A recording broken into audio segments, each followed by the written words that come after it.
To do show is like congratulations enough. Tell us how did this come about? I read a script. I went in for a meeting. I put some stuff on tape. I got the job. There you go. Tell us a bit about who you're playing. Well, this character is Mark Jeffries. He's a state's attorney, Cook County, obviously, right here in Chicago.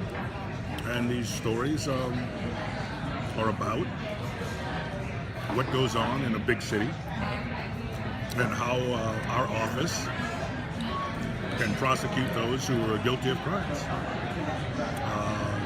As the manager, as the elected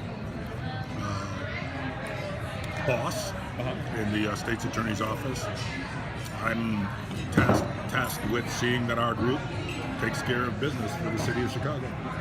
How much did you know about this world coming into it? Or, About this role? The world of... the world of crime? Yeah. Very little. Okay. Fortunately, I've never had to, knock on wood, go into a police station because I'd committed a crime. Yeah. Or been involved in a crime, or been near a crime. Right. But of course, I see the news. Yeah. I read newspapers. I like stories.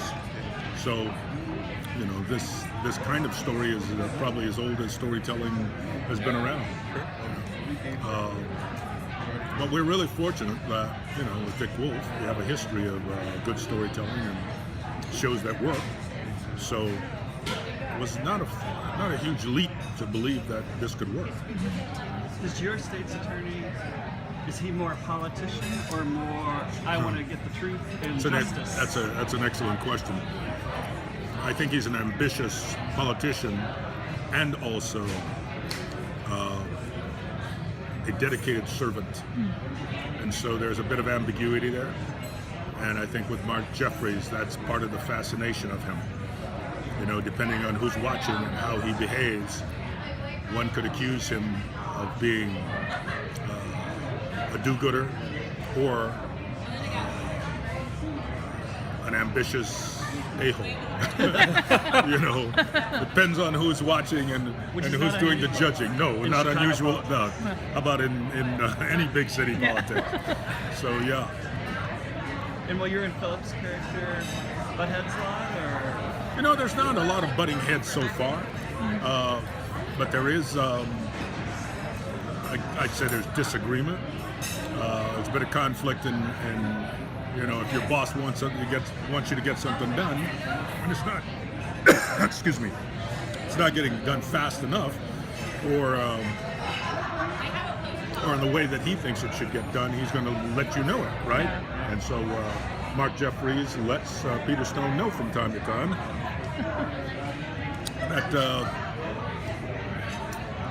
that this thing needs to get taken care of. In no uncertain terms. In no uncertain terms. Okay. Look him in the eye, you know, don't pussyfoot around.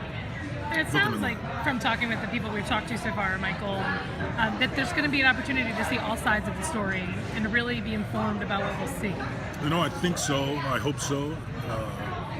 I think initially we get into this and you really want to define what these people are about and what their job is and what this world looks like.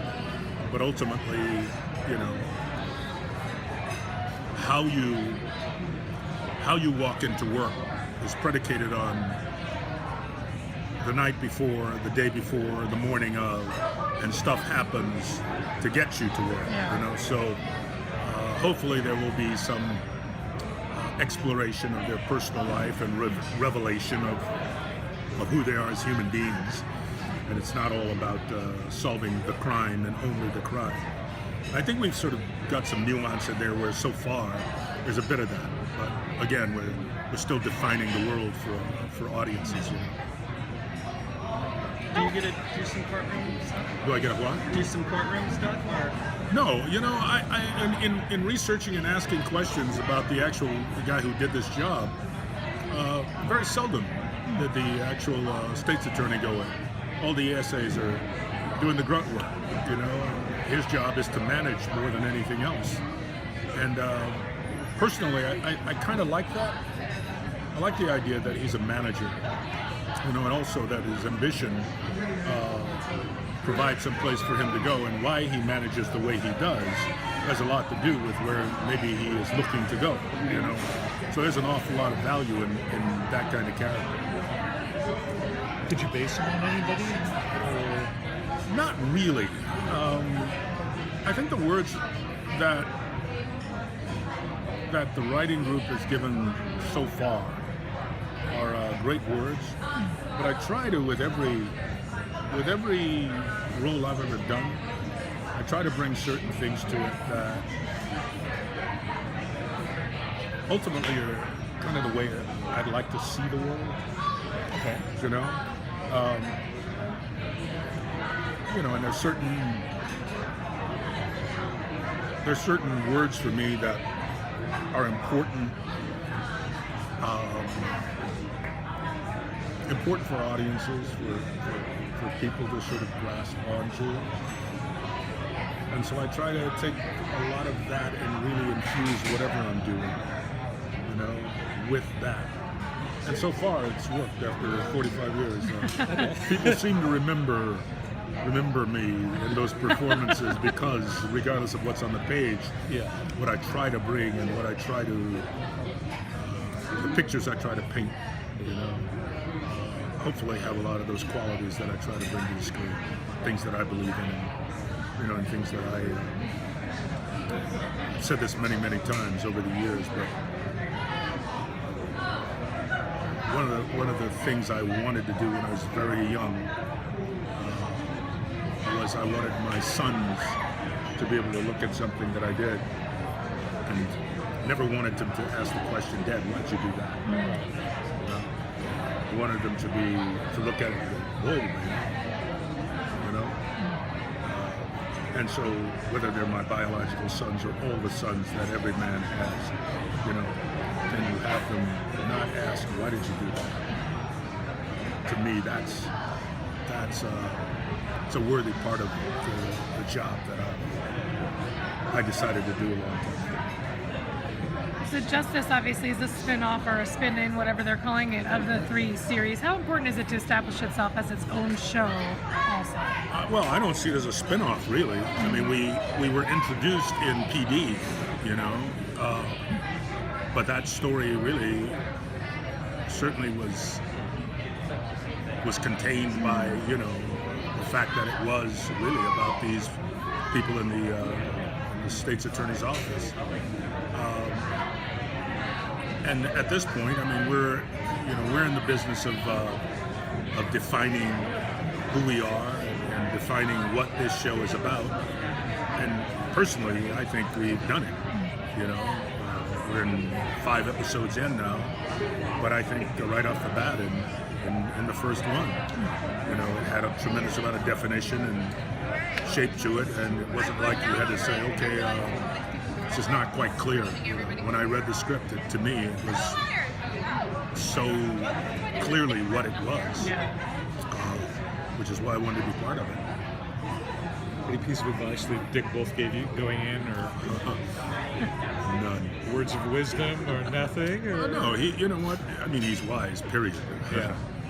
But no, you know, I was one point when I called him and I was talking about something, and basically he just said, don't worry, we'll get it there.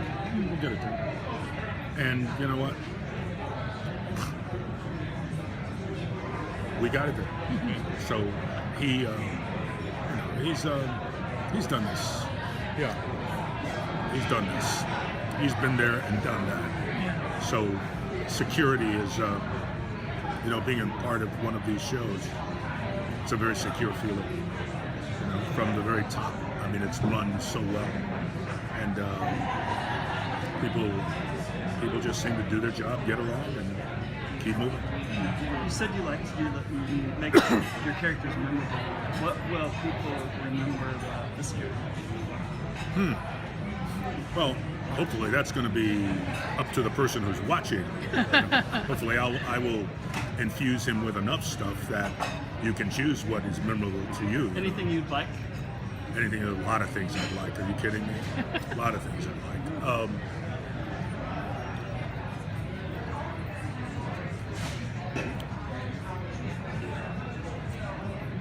I'd like people to probably to walk away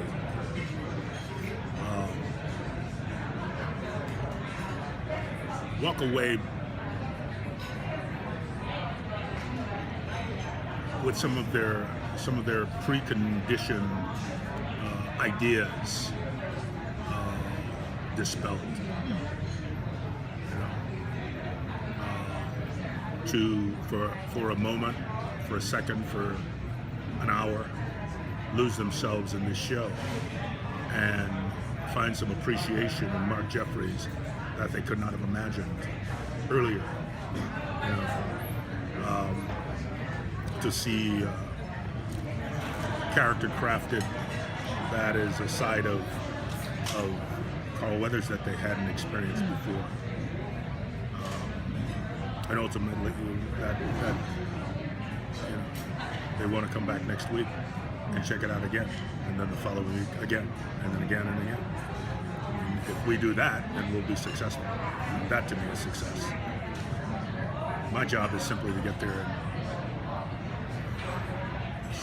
sort of make magic with the words that we're given, and wherever the director puts the camera to, to draw you in and sort of bring you into this world and let you forget about whatever it is you were into before you started watching, and leave you with just enough to make you want some more. That's the job I'm tasked with in everything I do, and I'll do my damnedest to do it again.